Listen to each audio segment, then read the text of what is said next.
ಹಿಂಗೆ ಕ್ಲಾಸಾಗಿ ನಿಂತ್ಕೊಂಡು ಎಲ್ಲ ಕಸ ಎಲ್ಲರೂ ಕಾಣಿಸ್ತೀವಿ ನಿಮಗೆ.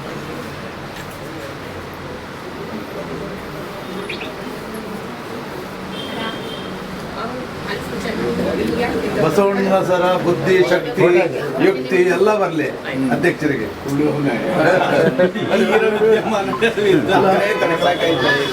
ಅಲ್ವಾ ತೇಜಸ್ವಿನಿ ಹಾಸ್ಪಿಟಲ್ ಗೊತ್ತಾಯ್ತು. ಆಯ್ತು ಬಿಡಿ,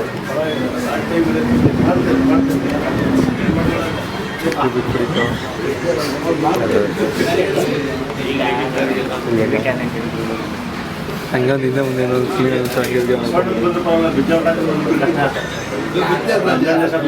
ಜಗಜ್ಯೋತಿ ಬಸವಣ್ಣನವರಿಗೆ, ಜಗಜ್ಯೋತಿ ಬಸವಣ್ಣನವರಿಗೆ, ಕ್ರಾಂತಿಯೋಗಿ ಜಗಜ್ಯೋತಿ ಬಸವಣ್ಣನವರಿಗೆ, ಕ್ರಾಂತಿಯೋಗಿ ಜಗಜ್ಯೋತಿ ಬಸವಣ್ಣನವರಿಗೆ. ಅಲ್ಲಿ ಆ ಗಿಡ ಕೆಟ್ಬಿಡಿ ಸ್ನೇಹಿತರೆ. ಇವತ್ತು ನಾವು ಜಗಜ್ಯೋತಿ ಬಸವಣ್ಣವರ ವೃತ್ತಕ್ಕೋಸ್ಕರ ನಾವು ಸೇರಿದ್ದೀವಿ. ಇವತ್ತು ಈ ಒಂದು ಕಾರ್ಯಕ್ರಮಕ್ಕೆ ನಮ್ಮ ನಿಮ್ಮಲ್ಲಿ ಹೆಚ್ಚಿನ ನಾಯಕರಾದಂಥ ಹಾಗೂ ಬೆಂಗಳೂರು ದಕ್ಷಿಣ ಜಿಲ್ಲೆಯ ಉಪಾಧ್ಯಕ್ಷರಾದಂಥ ಉಮೇಶ್ ಅವರು ಆಗಮಿಸಿದರೆ ಅವರಿಗೆ ಸ್ವಾಗತವನ್ನು ಬಯಸ್ತಾ ಇದ್ದೀವಿ. ನಂಜಪ್ಪನವರು ಆಗಮಿಸಿದ್ದಾರೆ, ಅವರು ಸಹ ಸ್ವಾಗತ ಬಯಸ್ತಾ ಇದ್ದೀವಿ. ನಮ್ಮ ಹಿರಿಯರಾದ ವೆಂಕಟೇಶ್ವರ ಬಂದಿದ್ದಾರೆ, ಸೊ ಅವರು ಸ್ವಾಗತ ಬಯಸ್ತಾ ಇದ್ದೀವಿ. ಹಾಗೆ ಪ್ರಮುಖರು, ಮುಖಂಡರು, ಮಹಿಳೆಯರು, ಮಾತೆಯರು ಎಲ್ಲ ಬಂದಿದ್ದೀರಾ. ಎಲ್ಲರಿಗೂ ಸ್ವಾಗತ ಬಯಸ್ತಾ ಮುಂದಿನ ಅವಧಿಯನ್ನು ಉಮೇಶನ್ನ ಮಾತಾಡಬೇಕು ಅಂತ ಅಣ್ಣ ಮಂಜಪ್ಪನವ್ರು ಒಂದು 2 ನಿಮಿಷ, ಜಾಸ್ತಿ ಬೇಡ, 2 ನಿಮಿಷ. ಬಸವಣ್ಣವ್ರ ಬಗ್ಗೆ ಒಂದು 2 ನಿಮಿಷ. ಬಸವಣ್ಣ ಬಿಟ್ಟು ಹೋದದ್ದು ಸಿಕ್ಕಾಪಟ್ಟೆ ಇದೆ, ಎಲ್ಲ ಮಾತಾಡ್ತಾರೆ. ಆತ್ಮೀಯ ಕಾರ್ಯಕರ್ತ ಬಂಧುಗಳೇ, ಇವತ್ತಿನ ಕಾರ್ಯಕ್ರಮದ ವಿಶೇಷತೆಯನ್ನು ನಮ್ಮ ಅಧ್ಯಕ್ಷರು ಮಂಜುನಾಥ್ ಅವರು ತುಂಬ ವಿಸ್ತಾರವಾಗಿ ಮಂಡಿಸಿದ್ದಾರೆ. ಬಹುಶಃ ಕರ್ನಾಟಕ ಮುಂದೆ ಬನ್ನಿ, ಸ್ವಲ್ಪ ಹುಡುಗರು ಬಂದ್ಬಿಟ್ರೆ ಇಡೀ ಭಾರತ ದೇಶದಲ್ಲಿ ಬಸವಣ್ಣವರು ಮತ್ತು ಬಸವಣ್ಣವರ ತತ್ವ ಇದನ್ನ ಯಾರು ಇಲ್ಲ. ಅವ್ರ ಬಗ್ಗೆ ಮಾತಾಡ್ಬೇಕಂತ ಅವಶ್ಯಕತೆ ಇದೆ. ಯಾಕಂದ್ರೆ ಎಲ್ಲರೂ ಪಠ್ಯ ಪುಸ್ತಕದಲ್ಲಿ ಬಸವಣ್ಣವರ ಒಂದು ಜೀವನ ಚರಿತ್ರೆಯನ್ನು ಓದಿದ್ದೀವಿ. ಆದರೆ ನಾವು ಗಮನಿಸಬೇಕಾದಂಥ ಒಂದು ವಿಷಯ ಅಂತಂದರೆ 12ನೇ ಶತಮಾನ ಅಂದರೆ ಸುಮಾರು 1000 ವರ್ಷಗಳ ಹಿಂದೆ ಏನು ನಮ್ಮ ದೇಶದಲ್ಲಿ ಇವತ್ತು ಸುಧಾ ಏನು ತಾರತಮ್ಯ ಇದೆ. ಬಡವ ಬದಲಿಗ ಅನ್ನೋದು ಬೇರೆ ವಿಷಯ, ಆದರೆ ಜಾತಿ ತಾರತಮ್ಯ ನಮ್ಮಲ್ಲಿ ಇವತ್ತು ಜೀವಂತವಾಗಿದೆ. ಆ ಕಾಲದ 1000 ವರ್ಷ ಹಿಂದೆಗಳನ್ನೇ ನಮ್ಮಲ್ಲಿರ್ತಕ್ಕಂಥ ಒಂದು ಹಿಂದೂ ಸಮಾಜದಲ್ಲಿದ್ದಂಥ ಒಂದು ಆ ತಾರತಮ್ಯವನ್ನು ತೊಡಕೋಸ್ಕರ ಸನ್ಮಾನ್ಯ ಬಸವಣ್ಣವರು ತಮ್ಮ ಜೀವನವನ್ನೇ ದಾರಿಯಾದಂಥ ಒಂದು ಮಹಾನುಭಾವರು. ಅವರ ಒಂದು ಕಾರ್ಯಕ್ರಮದ ಉಪಯುಕ್ತವೆಲ್ಲ ಸೇರಿದ ಸ್ನೇಹಿತರೆ, ನಾವು ಅವರಿಗೆ ಕೊಡಬೇಕಾದ ಕೊಡುಗೆ ಅಂತಂದರೆ ಅಟ್ಲೀಸ್ಟ್ 1000 ವರ್ಷ ಹಿಂದೆಗಳಿಗೆ ನಮ್ಮ ಕಂದಾಚಾರ, ಅವತ್ತಿನ ಒಂದು ಸಾಮಾಜಿಕ ಪರಿಸ್ಥಿತಿ ತುಂಬ ನಾವೆಲ್ಲ ಪುಸ್ತಕದಲ್ಲಿ ಓದಿದ್ದೀವಿ. ತುಂಬ ಅಧ್ವಾನ ಇತ್ತು. ಅದನ್ನು ಸರಿ ಮಾಡೋಕ್ಕೋಸ್ಕರನೇ ಅವರು ಒಂದು ಕ್ರಾಂತಿಯನ್ನು ಮಾಡಿ, ಕ್ರಾಂತಿ ಮುಖಾಂತರ ವಚನ ಸಾಹಿತ್ಯವನ್ನು ತಂದು ನಮ್ಮೆಲ್ಲರಿಗೂ ತಿಳಿಯುವ ಸಣ್ಣ ಮಾತಲ್ಲಿ ಎಲ್ಲರಿಗೂ ತಿಳಿಯುವಂಥದ್ದಲ್ಲಿ ಸಣ್ಣ ವಿಷಯವನ್ನು ಎಲ್ಲರಿಗೂ ತಿಳಿಯುವಂಥದ್ದಲ್ಲಿ ಹೀಗೆಲ್ಲ ಪ್ರಚಾರ ಮಾಡಿದ್ರು. ಆದರೂ ಸುಧಾ ಇವತ್ತವರೆಗೂ ಸುಧಾ ಅದು ನಡ್ಕೊಂಡು ಬರ್ತಾ ಇದೆ. ದಯಮಾಡಿ ನಾನು ತಮ್ಮಲ್ಲಿ ಕಳಕಳಿಯಿಂದ ಪ್ರಾರ್ಥನೆ ಮಾಡೋದಿಷ್ಟೇ, ನಾವು ಎಲ್ಲಾದರೂ ನಮ್ಮ ಹಳ್ಳಿಗಳಿಗೆ ಹೋದಾಗ, ನಮ್ಮ ಅಕ್ಕಪಕ್ಕ ಮನೆಯಲ್ಲಿ ಯಾರಾದರೂ ಈ ಥರ ವ್ಯತ್ಯಾಸ ಇದ್ದಾಗ ನಾವೆಲ್ಲರೂ ಅವ್ರನ್ನ ಸಮಾನತೆಯಿಂದ ಕಾಣೋದ್ರ ಮುಖಾಂತರ ನಾವು ಹಿಂದೂ ಸಮಾಜವನ್ನು ಇನ್ನೂ ಗಟ್ಟಿ ಮಾಡಬೇಕು. ಅದರ ಅವಶ್ಯಕತೆ ಈಗ ತುಂಬ ಇದೆ ಅಂತ ಹೇಳಿ ನನ್ನ ಮಾತುಕತೆ ತಮ್ಮೆಲ್ಲರೂ ಅನುಸರಣೆ ಮಾಡ್ತಾರೆ.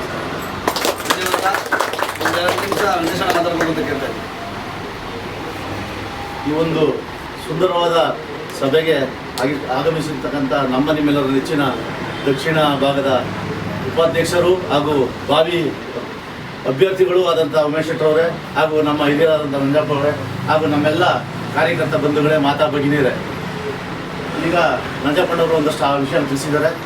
2 ನಿಮಿಷ ಇರೋದ್ರಿಂದ ಏನೋ ಒಂದು ಸ್ವಲ್ಪ ಸಣ್ಣ ಪುಟ್ಟದ ತಿಳ್ಕೋಬೇಕು. ಬಸವ ಜಯಂತಿ ಏನು ಅಂತ ಹೇಳಿದ್ರೆ, ಬಸವಣ್ಣನವರು ಒಬ್ಬ ರಾಜನ ಹತ್ರ ಮಂತ್ರಿಯಾಗಿ ಇದ್ದುಕೊಂಡು ನಾವೇನಿವತ್ತು ವಿಧಾನಸೌಧದಲ್ಲಿ ಒಂದು ಶಾಸನ ಮಾಡೋಕ್ಕೆ ಅಲ್ಲಿ ನಾವೆಲ್ಲ ಸೇರ್ಕೊಂಡು ಸರ್ಕಾರ ಅಂತ ಮಾಡಿದ್ದೀವೋ, ಅದನ್ನು 12ನೇ ಶತಮಾನದಲ್ಲಿ ಅವರು ಅನುಭವ ಮಂಟಪ ಅನ್ನುವಂಥದ್ದನ್ನು ಮಾಡಿ ಎಲ್ಲರಿಗೂ ಪ್ರಚಾರ ಮಾಡಿರುವಂಥದ್ದು. ನಾವು ಹೇಳುವಂಗೆ, ನಮ್ಮ ನಂಜಪ್ಪಣ್ಣವ್ರು ಹೇಳುವಂಗೆ, ನಾವು ಜಾತಿದು ಇನ್ನೂ ಇದ್ದೇ ಇದೆ. ನಾವು ಮಾಡದೇ ಇದ್ರು ಸರ್ಕಾರ ಮಾಡ್ತಾನೆ ಇರ್ತದೆ. ಫಸ್ಟೇ ಇದರೊಳಗೆ ಏನು ಇದು ಕೊಡ್ತಾರೆ ಅದರಲ್ಲಿ ಅಲ್ಲೇ ಫಸ್ಟೇ ಎಲ್ಲರೂ ಮಾಡಿಬಿಟ್ಟಿರ್ತಾರೆ. ಸುಮ್ಮನೆ ಜಾತಿ ಜಾತಿ ಅಂತ ಹೇಳ್ತಾರೆ. ಅವತ್ತೇ ಅವರು ಬಸವಣ್ಣನವರು ಎಲ್ಲರಿಗೂ ಜಾಸ್ತಿ ಜನಗಳಿಗೆ ಲಿಂಗವನ್ನು ಕಟ್ಟೋದ್ರ ಮೂಲಕ ಅದನ್ನು ಪ್ರಚಾರಕ್ಕೆ ತಂದರು. ಮತ್ತು ಅರಳಯ್ಯ ಮತ್ತು ಮಾದಿಗರ ಚೆನ್ನಯ್ಯ ಅವರ ಮಕ್ಕಳನ್ನ ವಿವಾಹ ಮಾಡೋದ್ರ ಮೂಲಕ ಅವತ್ತೇ ಜಾತಿನ ತೊಡೆದಾಕ್ಬೇಕಂತ ಮಾಡಿದ್ರು. ಬಟ್ ಇವತ್ತು ಆಗ್ತಾ ಇಲ್ಲ. ಹಾಗಾಗಿ ನಾವೆಲ್ಲರೂ ಅದನ್ನು ಬದಿಗಿಟ್ಟು ನಾವೆಲ್ಲ ಹಿಂದೂ, ನಾವೆಲ್ಲ ಒಂದು ಅನ್ನೋ ದೃಷ್ಟಿಯಲ್ಲಿ ಬಸವಣ್ಣನವರ ಮಾರ್ಗದರ್ಶನದಲ್ಲಿ ನಾವೆಲ್ಲರೂ ಒಗ್ಗಟ್ಟಾಗಿ ಸಕ್ರಿಯವಾಗಿ ಪ್ರಾಮಾಣಿಕವಾಗಿ ದುಡಿದು ಮುಂದಿನ ದಿನಗಳಲ್ಲಿ ನಮ್ಮ ಅಭ್ಯರ್ಥಿಗಳನ್ನ ಗೆಲ್ಲಿಸ್ಕೊಳ್ಳೋದು ಇದೆ. ನಾವೇನು ಇವ್ರು ಹಿಂಗೆ ಅಂದ್ಬಿಟ್ರೆ ಅಂತ ನಾವು ಮಾಡ್ತಾ ಇದ್ದೆ. ಅದಕ್ಕೆ ನಮ್ಮ ಅಭ್ಯರ್ಥಿ ಗೆಲ್ಬೇಕು, ಓಟ್ ಬೇಕು ನಮಗಷ್ಟೇ ಅಲ್ವಾ. ಆಮೇಲೆ ಜನಗಳ ಕೆಲಸ ಮಾಡ್ಕೊಡ್ಬೇಕು. ಆ ದಿಕ್ಕಿನಲ್ಲಿ ನಾವೆಲ್ಲರೂ ಶ್ರಮಿಸೋಣ ಅಂತ ಹೇಳಿ ತಮ್ಮೆಲ್ಲರಿಗೂ ವಂದಿಸಿ ನಮಗೆ ಮಾತಾಡೋದು ಅವಕಾಶ ಕೊಟ್ಟಿದ್ದು ಧನ್ಯವಾದಗಳು. ಆತ್ಮೀಯರೇ, ಕಾಯಕ ಯೋಗಿ ಬಸವಣ್ಣನವರ ಜಯಂತಿಯನ್ನು ಇಡೀ ದೇಶದಾದ್ಯಂತ ನಾವು ಇವತ್ತು ಆಚರಣೆ ಮಾಡ್ತಾ ಇದ್ದೀವಿ. ಬಸವಣ್ಣನವರನ್ನು ವಿಶ್ವಕ್ಕೆ ಪರಿಚಯ ಮಾಡಿದವರು. ಇಡೀ ವಿಶ್ವದಲ್ಲಿ ಇವತ್ತು ಅಮೆರಿಕದಲ್ಲೂ ಸಹ, ಲಂಡನ್ನಲ್ಲಿ ಎಲ್ಲ ಕಡೆ ಬಸವಣ್ಣನವರ ಪ್ರತಿಮೆಯನ್ನಿಟ್ಟು ಇವತ್ತು ಪೂಜೆ ಮಾಡುವಂಥ ಒಂದು ಸುಸಂದರ್ಭ. ಒಬ್ಬ ಕಾಯಕ ಯೋಗಿ ಬಸವಣ್ಣ ಯಾವ ರೀತಿ ಸಮಾಜದ ಪಿಡುಗುಗಳನ್ನು ತೊಡಗಾಕಿಸ್ಬೇಕು ಅನ್ನೋ ನಿಟ್ಟಿನಲ್ಲಿ ಇವತ್ತು ಬೆಳಗ್ಗೆ ನಾವು ಬೈಠಕಲ್ಲಿದ್ವಿ ಸಂಘದ್ದು. ಭಾಳ ಚೆನ್ನಾಗಿ ಒಬ್ಬರು ಲೆಕ್ಚರರ್ ಹೇಳಿದರು, ಎಲ್ಲಿ ಪಿಡುಗು ಇದೆ, ಎಲ್ಲಿ ಅದನ್ನು ತೆಗೆದುಹಾಕ್ಬೇಕಂದ್ರೆ ಫಸ್ಟ್ ಅದು ನಮ್ಮ ಒಳಗಡೆ ಇರುವಂಥ ಕೆಟ್ಟ ಸಂಸ್ಕೃತಿಯನ್ನು ನಾವು ತೆಗೆದುಹಾಕ್ಬೇಕು. ಭಗವಂತನನ್ನು ನೀವು ಎಲ್ಲಿ ಕಾಣ್ತೀವಿ ಅಂದರೆ ಆ ದೇವಸ್ಥಾನ ಈ ದೇವಸ್ಥಾನ ಹೋಗೋದಕ್ಕಿಂತ ನಿನ್ನ ಹೃದಯದ ಅಂತರಾಳದಲ್ಲಿ ನೀನು ಕಾಯ್ಕೊ ಅಂತ ಹೇಳ್ತಾರೆ. ಆ ರೀತಿ ಇವತ್ತೊಬ್ಬ ಎಲ್ಲ ಸಮಾಜಕ್ಕೆ ಬೇಕಾಗುವಂಥ ವ್ಯಕ್ತಿಯವರು ಯಾರಾದರೂ ಇದ್ದಾರಂದರೆ ಅದು ಬಸವಣ್ಣನವರು. ಅದಕ್ಕೆ ಅವ್ರನ್ನ ಕಾಯಕ ಯೋಗಿ ಅಂತಾರೆ.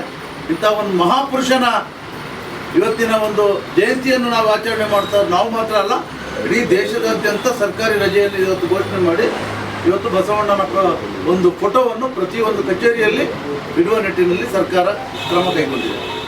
ಇಂಥ ಒಂದು ಪುಣ್ಯ ಪುರುಷನ ಇವತ್ತು ಈ ಸಂದರ್ಭದಲ್ಲಿ ನಮ್ಮ ಕಚೇರಿಯಲ್ಲೂ ಸಹ, ನಮ್ಮ ಮಂಡಲದ ಕಚೇರಿಯಲ್ಲಿ ಈ ಒಂದು ಸುದಿನವನ್ನು ನಾವು ಆಚರಣೆ ಮಾಡ್ತಾ ಇದ್ದ ಸಂದರ್ಭದಲ್ಲಿ ಬಂದಂಥ ಎಲ್ಲ ಕಾರ್ಯಕರ್ತರಿಗೆ ವಿಳಂಬ ಆಗಿದೆ. ಇವತ್ತು ಭಾಳ ವಿಶೇಷವಾಗಿ ಅದರಲ್ಲಿ ಅಕ್ಷಯ ತೃತೀಯೆ ಹೆಣ್ಮಕ್ಳು ಇಲ್ಲಿಂದ ನೇರವಾಗಿ ಚಿನ್ನದ ಅಂಗಡಿಗೆ ಹೋಗ್ತಾ ಇದ್ದಾರೆ ಅಂತ ಕಾಣುತ್ತೆ. ಯಾಕಂದ್ರೆ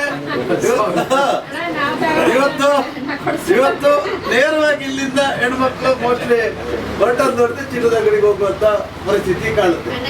ಅದಕ್ಕೆ ಅಂತ ಒಂದು ಶಕ್ತಿ ಭಾಗ್ಯ ಎರಡೂ ಕೊಡ್ಲಿ, ಮುಂದಿನ ಹಬ್ಬಕ್ಕಾದ್ರೂ ಕೊಡಿಸೋಕೆ ಆಗ್ಲಿ ಅಂತ ಹೇಳ್ತಾ ಬಂದಂತ ಎಲ್ಲರಿಗೂ ಮತ್ತೊಮ್ಮೆ ಬಸವ ಜಯಂತಿ ಹಾಗೂ ಅಕ್ಷಯ ತೃತೀಯ ಶುಭಾಶಯಗಳನ್ನ ಹೇಳ್ತಾರೆ.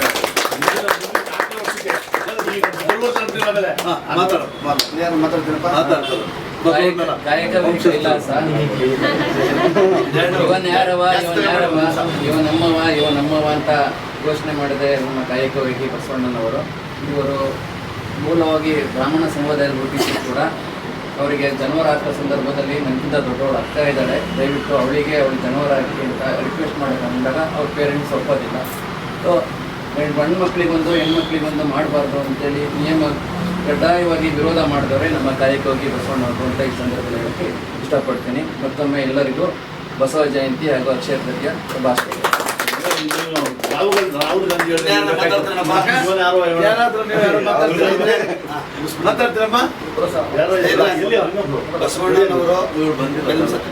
ಬಸವಣ್ಣನವರು ಬಾಗೇವಾಡಿ ಜಿಲ್ಲೆ ವಿಜಯಪುರ ಜಿಲ್ಲೆ ಬಾಗೇವಾಡಿಯಲ್ಲಿ ಜನಿಸ್ತಾರೆ.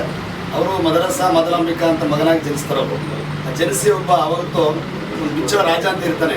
ಆ ರಾಜನ ಆಸ್ಥಾನದಲ್ಲಿ ಅವರು ಒಂದು ಸಮಾನತೆ ಮಾಡಬೇಕು ಅಂದರೆ ಜ್ಞಾನಿ, ವಿಜ್ಞಾನಿ, ತತ್ವಜ್ಞಾನಿ ಅಂದರೆ ಮೇಧಾವಿ, ಸಮಾನತೆ, ಮೇಲು ಕೀಳು, ಸಮಾಜದ ಅಂಕು ಸಮಾಜದ ಪಿಡುಗು ಏನೊಂದು ಅದೆಲ್ಲ ಹೋಗಲಾಡಿಸ್ಕೊಂಡು ಅಲ್ಲಿ ಒಂದು ಸಮಾನತೆ ಹೇಗೆ ಇವತ್ತೇನು ಸರ್ಕಾರ ಆಳ್ತಾ ಇದ್ದಾರಲ್ಲ ಅದನ್ನು ಅವತ್ತು ಕಂಡಂಥವ್ರು ಬಸವ ಮಂಟಪ ಅಂತ ಮಾಡಿ ಆ ಬಿಜ್ಜಳ ರಾಜನ ಆಸ್ಥಾನದಲ್ಲಿ ಮಾಡಿದಂಥವ್ರು ಅವರು.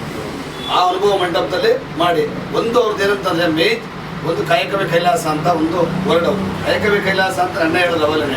ನನ್ನಲ್ಲಿ ನಾನು ದೇವ್ರು ಹುಡ್ಕುವಂಥ ಕೆಲಸ. ಯಾರು ಇವತ್ತು ಜಂಗಮರು ಇರ್ಬೋದು, ಭಿಕ್ಷುಕರು ಇರ್ಬೋದು, ಗುರುಗಳಿರ್ಬೋದು, ಯಾರೇ ಆದ್ರೂ ಡೈರೆಕ್ಟ್ ಕೈಲಾಸಕ್ಕೆ ಹೋಗ್ಬಿಡ್ತೀನಿ. ನಾವು ನಾನು ಜಂಗಮ ಆದ ಕೈಲಾಸಕ್ಕೆ ಹೋಗ್ಬಿಡ್ತೀನಿ, ನಾನು ಭಿಕ್ಷುಕರ ಕೈಲಾಸಕ್ಕೆ ಹೋಗ್ಬಿಡ್ತೀನಿ ಅನ್ನೋದು ಮೂಢನಂಬಿಕೆ ಇದ್ದಂಥ ಕಾಲದಲ್ಲಿ ನೀವು ಸಂಸಾರಿನೂ ಸಹ ಕೈಲಾಸಕ್ಕೆ ಹೋಗ್ಬೋದು. ನಿನ್ನ ಆತ್ಮದಲ್ಲಿ ಶಿವ ಇದ್ದಾನೆ, ಓಂ ನಮಃ ಶಿವಾಯ ಅಂತ ಆತ್ಮದಲ್ಲಿ ಜಪ ಮಾಡ್ಕೋ. ಈ ಜಪದಲ್ಲೇ ಬರ್ತಕ್ಕಂಥ ಶಿವನ ನೀನು ಮುಂದುವರ್ಸ್ಕೊಂಡು ಹೋದ್ರೆ ನೀನು ಕೈಲಾಸಕ್ಕೆ ಹೋಗ್ಬೋದು, ಸಂಸಾರಿನೂ ಕೈಲಾಸಕ್ಕೆ ಹೋಗ್ಬೋದು ಅನ್ನೋದು ಕಾಯಕವೇ ಕೈಲಾಸ. ಅಣ್ಣ ಹೇಳಿದಾಗ ಆ ದೇವಸ್ಥಾನ ಈ ದೇವಸ್ಥಾನ ತಿರುಗೋದು ವೇಸ್ಟು. ನಿಮ್ಮ ದುಡಿದ ಬೆಳಿಗ್ಗೆ ಸಾಯಂಕಾಲ ಶಿವನ ಕೈ ಹಿಡ್ಕೊಂಡು ಓಂ ನಮಃ ಶಿವಾಯ ಅಂತ ನೀವು ಪ್ರಾರ್ಥನೆ ಮಾಡಿ ತಿಂದಂಥ ಸಂದರ್ಭದಲ್ಲಿ ನಿಮಗೆ ಶಿವ ಕೈಲಾಸ ತೋರಿಸ್ತಾನೆ ಅನ್ನೋದು ಒಂದು ಪ್ರತಿಪಾದನೆ. ಎರಡನೇದು ಸ್ತ್ರೀಯರಿಗೆ ಸಮಾನತೆ ಅನ್ನೋದೊಂದು ತಂದಿದ್ರು. ಸ್ತ್ರೀಯರಿಗೆ ಯಾವ ಥರ ಸಮಾನತೆ ತಂದು ಅಂತಂದರೆ ವಿಶ್ವ ಮಹಿಳಾ ದಿನಾಚರಣೆ ಯಾರು ಮಾತಾಡಲಿಲ್ಲ. ಅವರು ಅವತ್ತು ಒಬ್ಬ ಗಂಡ ಸತ್ತರೆ ಹೆಂಡತಿಗೆ ತಲೆ ಬೋಳಿಸಿ ಮೆರವಣಿಗೆ ಮಾಡ್ತಾ ಇದ್ರು ಆ ಕಾಲದಲ್ಲಿ. ಅದನ್ನು ನೋಡ್ಬಿಡ್ತಾರೆ ಅವರು. ನೋಡಿ ಅದನ್ನು ಭಯಂಕರ ಇಡೀ ದೇಶಾದ್ಯಂತ ಹೋರಾಟ ಮಾಡಿ ಆ ಪಿಡುಗನ್ನ ಆ ರಾಜನ ಆಸ್ಥಾನ ತರಿಸಿ ಅದನ್ನು ಒಂದು ಸಮೂಹದಲ್ಲಿ ಹೋರಾಡಿಸ್ತಾರೆ ಅದನ್ನು. ಆದರೆ ಹೆಂಗಸ್ರಿಯರು ಒಂದೇ ಆತ್ಮ, ಬಾಡಿ ಬೇರೆ ಬೇರೆ ಇದೆ. ಒಂದು ಹೆಣ್ಣಾತ್ಮ ಇರ್ಬೋದು, ಹೆಣ್ಣು ಬಾಡಿ ಇರ್ಬೋದು, ಗಂಡು ಬಾಡಿ ಇರ್ಬೋದು, ಆತ್ಮ ಒಂದೇ ಇದು. ಈ ಆತ್ಮಕ್ಕೆ ನೀವು ಬೆಲೆ ಕೊಡಬೇಕು, ಹೆಂಗಸ್ರಿಗೆ ಸಮಾನತೆ ಕೊಡಬೇಕು. ಅವ್ರು ಯುವಕಾದಿ ಕೊಡಿ ಆ ಕಡೆ ಹೋಗ್ಬಿಟ್ರೆ ಉತ್ತರ ಕರ್ನಾಟಕ ಕಡೆ ಪೀರಿಯಡ್ ಅಂತ ಆದರೆ ಊರಿಂದ ಆಚೆ ನಿಲ್ಲಿಸ್ಬಿಡೋರು ಅವ್ರನ್ನ. ಈಗ ನಾವೆಲ್ಲ ಮನಳಿ ಮಾಡ್ಕೊತೀವಿ, ಊರಿಂದ ಆಚೆ ನಿಲ್ಲಿಸ್ಬಿಡ್ತಿದ್ರು. ಆ ಒಂದು ಪರಿಸ್ಥಿತಿಯಲ್ಲಿ ಬಸವಣ್ಣವರು ಸ್ತ್ರೀಗೆ ಸಮಾನತೆಯನ್ನು ಕೊಟ್ಟಂಥ ಬಸವಣ್ಣವರು. ಮೂರನೇದು ಹೇಳಿದ್ರು ನಮ್ಮ ರಾಘವೇಂದ್ರ ಅವರು ಹೇಳಿದ್ರು ಏನಂದರೆ ಈ ಜಾತಿ ಎಲ್ಲ ಜಾತಿ ಅವ್ನ ಕಂಡ್ರೆ ಇವ್ನಿಗಾಗಲ್ಲ, ಇವ್ನ ಕಂಡ್ರೆ ಅವ್ನಿಗಾಗಲ್ಲ, ಇವನ್ಯಾರವ ಇವನೆಂದು ಕಡೆಗಣಿಸ್ಬಿಡೋದಲ್ಲ, ಇವನ್ ಅಂದಿರಿಸದಯ್ಯ ಅಂತ, ಇವ ನಮ್ಮವ ಅಂತ ಹೇಳ್ಬಿಟ್ಟು ಅವ್ನು ಕರೆದು ಪ್ರತಿಯೊಬ್ಬರಿಗೂ ಶಿವಂದು ಏನಿತ್ತು ಇವತ್ತು ಲಿಂಗಧಾರಣೆ. ಪ್ರತಿಯೊಬ್ಬ ಯಾವ ಜಾತಿ, ಯಾವ ಕುಲ, ಯಾವ ಧರ್ಮ ಏನು ನೋಡಿಲ್ಲ ಅವ್ರು. ಇವತ್ತೇನಾದರೂ ನಾವು ಇವತ್ತು ಇದ್ದೀವಿ ಅಂತಂದರೆ ಇವ್ರು ಯಾರು ಶಿವಾಜಿ ಬಿಟ್ಟರೆ ಬಸವಣ್ಣವ್ರು ಇತ್ತು, ನಾವೆಲ್ಲ ಹಿಂದೂಗಳಾಗಿದ್ದೀವಿ ಅಂತಂದರೆ ಬಸವಣ್ಣವ್ರ ಕಾರಣ ಅಂತ ಹೇಳ್ತೀವಿ. ಯಾಕೆಂತಂದರೆ ನಾವೆಲ್ಲ ಮುಸ್ಲಿಮ್ಸ್ ಆಗ್ಬಿಡ್ತೀವಿ. ಕನ್ವರ್ಟ್ ಆಗಿ ಮಾಡ್ಬಿಡ್ತಿದ್ದೆ ಅಕ್ಬರ್ ರಾಷ್ಟ್ರದಲ್ಲಿ ಕನ್ವರ್ಟ್ ಮಾಡೋಕೆ ಕಡೆ ಇದ್ದಾವನು. ಅವ್ರು ಬಂದು ಪ್ರತಿಯೊಂದು SC ST OBC ಯಾರನ್ನ ಇರಲಿ, ಈಗ ವೆಂಕಟೇಶ್ವರ ಹೇಳಿದಾಗ ಮಾದಾರ ಚೆನ್ನಯ್ಯ ಒಬ್ಬ SC ಕರ್ಕೊಂಬಂದು ಅವನ್ನ ಬ್ರಾಹ್ಮಣರ ಮನೆ ಮದುವೆ ಮಾಡಿಸ್ತಾನೆ. ಆ ಕಾಲದಲ್ಲಿ ಅವನು ಈಗ ಅವನ್ನ ಮಾಡಿಸ್ಬಿಟ್ಟು ನೋಡೋಣ ಎಷ್ಟು ಈಗಿನ ಕಾಂಗ್ರೆಸ್ ಹೆಂಗಿದೆ ಅಂತಂದ್ರೆ, ಕಾಂಗ್ರೆಸ್ ಅವ್ರು ಚಾಮುಂಡೇಶ್ವರಿ BJP ಪೂಜೆ ಮಾಡ್ತೀವಿ ಅಂದ್ರೆ ನಾವಿಲ್ಲ ಪೂಜೆ ಮಾಡ್ತೀವಿ ಅಂತ ಹೇಳಿ, ದೈನಂದಿನ ದಿನ ಪೂಜೆ ಮಾಡ್ತೀವಿ ಅಂತಾರೆ. ಆ ಮಟ್ಟಿಗೆ ಇವತ್ತು ಇಡೀ ದೇಶನೇ ನರೇಂದ್ರ ಮೋದಿ ಅವರಿಗೆ ಬೆಂಬಲ ಸೂಚಿಸ್ತಾ ಇದೆ. ಏನಂತ ಹೇಳಿ, ಯುದ್ಧ ಮಾಡಿ ಜೊತೆಗಿದ್ದೀವಿ ಅಂತ. ಇಲ್ಲಿ ಇಂಡಿಯಾದಲ್ಲಿ ಇರುವ ವಿರೋಧ ಪಕ್ಷದವರು ಬೆಂಬಲ ಸೂಚಿಸ್ತಾ ಇಲ್ಲ. ಕರ್ನಾಟಕ ಇಂಡಿಯಾದಲ್ಲಿ ಇರ್ತಕ್ಕಂಥ ವಿರೋಧ ಪಕ್ಷದವರು ಯಾರ್ಯಾರಿದ್ದಾರೆ ಇವರು ಪಾಕಿಸ್ತಾನ ತರ ವರ್ತನೆ ಮಾಡ್ತಾ ಇದ್ದಾರೆ. ಅದನ್ನ ಬಾಂಬ್ ಹಾಕಿದಾಗಲೇ ವಿರೋಧ ಈ ಪಿಡುಗನ್ನ ಹೋಗಲಾಡಿಸಕ್ಕೆ ಬಸವಣ್ಣವರು ಭಾರಿ ಹೋರಾಟ ಮಾಡಿದ್ದಾರೆ. ಅವ್ರನ್ನ ಈ ಸಂದರ್ಭದಲ್ಲಿ ನೆನೆಸ್ಕೊತ ನಾವು ಏನು ಇವತ್ತು ಬಸವಣ್ಣವ್ರ ಜಯಂತಿಗೆ ಎಲ್ಲ ಬಂದಿದ್ದೀರಾ, ನಿಮಗೆಲ್ಲ ಶುಭವಾಗಲಿ ಅಂತ ಹೇಳಿ ಅಲ್ಲಲ್ಲ ರಾಘವೇಂದ್ರ ಬಹಳ ಚೆನ್ನಾಗಿ ಹೇಳಿದ್ರು. ಅದನ್ನ ರಾಹುಲ್ ಗಾಂಧಿ ಭಾರಿ ಚೆನ್ನಾಗಿ ಹೇಳಿದ್ರು. ಇವನ್ ನಂಬುವ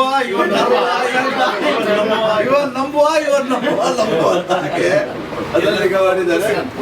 ಪುಷ್ಪಾರ್ಚನೆ ಮಾಡಿದೆ ಎಲ್ಲ ಎಲ್ಲ ಈ ಕಡೆ ಬಂದ್ಬಿಡಿ, ಒಂದ್ ಸೈಡ್ ಬಂದ್ಬಿಡಿ ಪುಷ್ಪಾರ್ಚನೆ ಮಾಡಕ್ಕೆ. ತಗೊಳ್ಳಿಮ್ಮ ಹೆಣ್ಮಕ್ಳು ಎಲ್ಲರಿಗೂ ಕೊಡಿಮ್ಮ. ಹಿಂದೆ ಎಲ್ಲ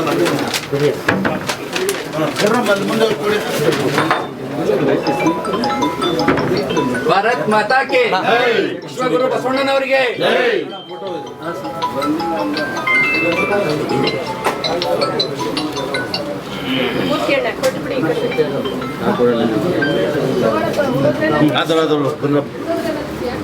ಬಣ್ಣ ಹಾಕಿರೋದು ಕಾಣಿಸಿಲ್ಲ.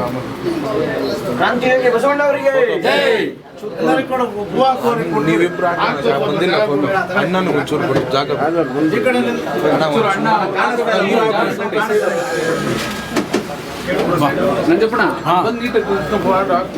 ಸ್ವಲ್ಪ ಸೈಡ್ ಬಿಡಿ. ಒಂದೇ ಒಂದು ನಿಮಿಷ ತಗ್ಸ್ಕೊಂಡು ಬಂದು ನಾನು ತಂದಿಲ್ಲ ಅಂತ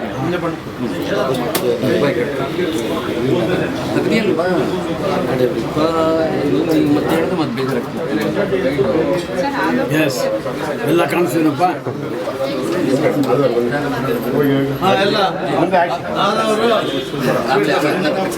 ಪುಷ್ಪ ಅರ್ಚನೆ ಮಾಡಿ.